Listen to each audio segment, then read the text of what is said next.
Hi,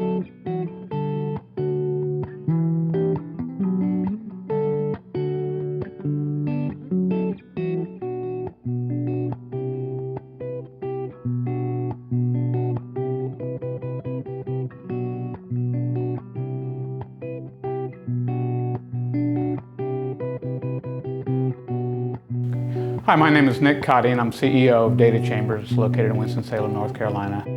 The idea got hatched that we could, develop a data center and company there. So, as a result of the facility, our data center is 18 feet underground in a hardened nuclear bunker environment.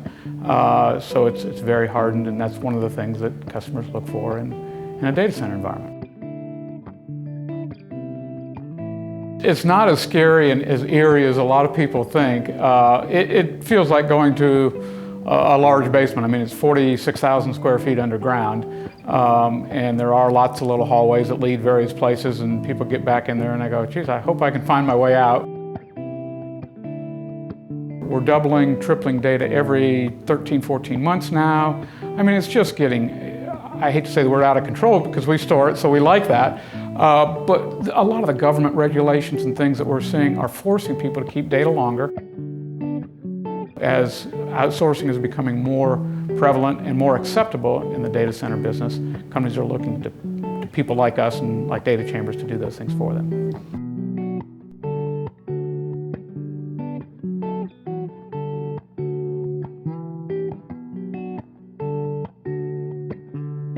So I'm Matt Berry. I'm the co-founder and CTO at Digitalsmiths here in Raleigh, North Carolina. We are a search and discovery company for premium content owners like Paramount, Warner Brothers, some of the other studios. We create metadata about video that's used to help them make better decisions how that content is being distributed, monetized, and ultimately consumed. And so we have data that is traditional title and description about a show, a television show, a feature film, but we also have frame level data. And that data describes at every frame of video what's going on. So we know who's in the film, where they're at, what they're talking about, potentially what products are in the scene, and many other forms of data. So there's this joke around the office when we have different milestones that we meet. We try to create something that the executives have to do. And for Ben's task, he had to eat a mayonnaise sandwich. And I was fortunate enough to be the one to spread the mayonnaise, so I put it extra thick for him. It's pretty disgusting, I gotta be honest.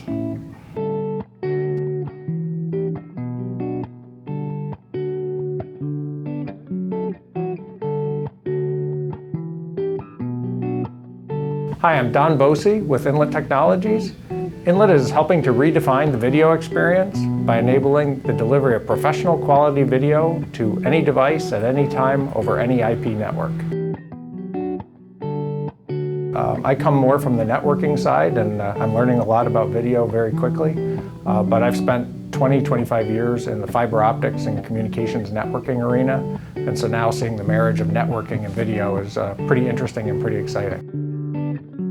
Neil Page, who was one of the co-founders of Inlet and the original CEO, Neil's father actually passed away from leukemia around the age of 50. And so leukemia was a charity that Neil always worked towards.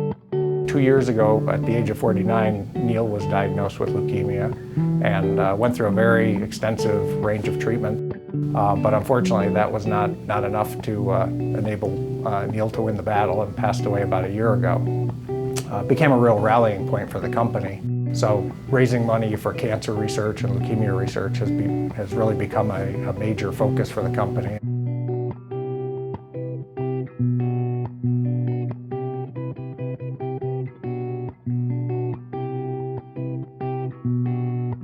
I'm Judd Bowman with Pocket Gear, and what we're building at Pocket Gear is what I like to call an open app store marketplace. Apple has done a pretty incredible job of building their app store for the iPhone, but it's a closed platform, and our belief is that open is more powerful. So we're building an app store where developers can upload their apps for any open operating system, from Java to BlackBerry to Android. Yeah, we're really excited that we just announced $15 million in our second round of funding. from Trident Capital, which is a venture capital firm in California, as well as the CEO of Google and BlackBerry. Well, I made the mistake of getting us a ping pong table, and we've all become pretty addicted. We're obsessed with ping pong. So every Friday afternoon around 4 o'clock, we stop work, we take beers out to the rooftop deck. We all get together, drink some beers, and talk about the week.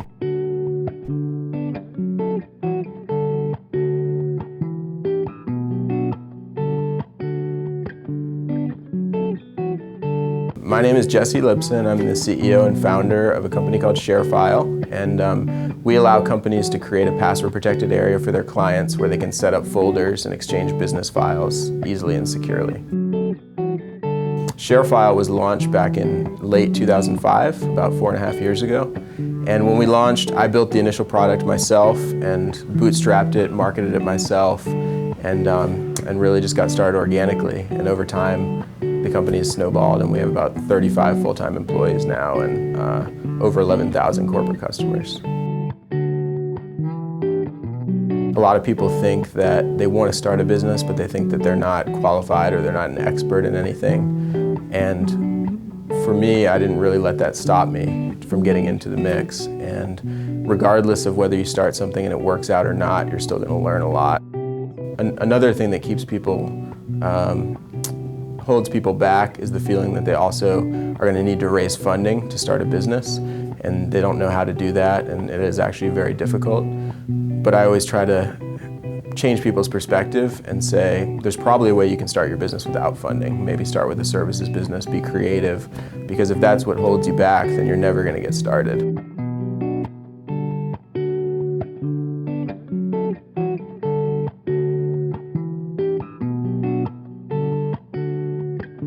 My name is Alexander McCrease. I'm the president and CEO of Themis Group, and we are a game media company. We publish websites for the video game demographic.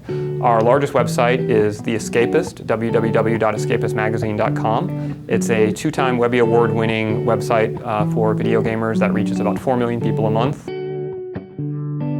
The company actually began out of my law school dorm room back in 2000. So I wrote up a business plan about starting an online video game community, and I raised $400,000 to start it before I graduated from law school, and that was how I got started.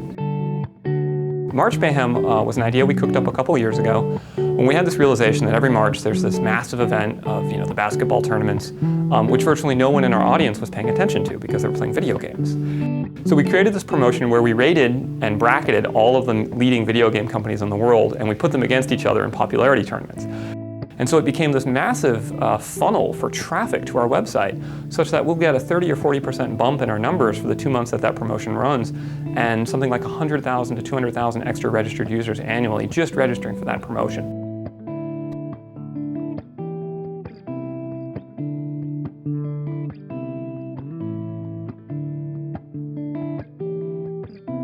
My name is Igor Yablokov. I'm founder and CEO of Yap Incorporated. We're based in Charlotte, North Carolina, and we focus on speech recognition, specifically creating a cloud-based vision of delivering that service. We were early champions of alternate solutions to the texting while driving problem.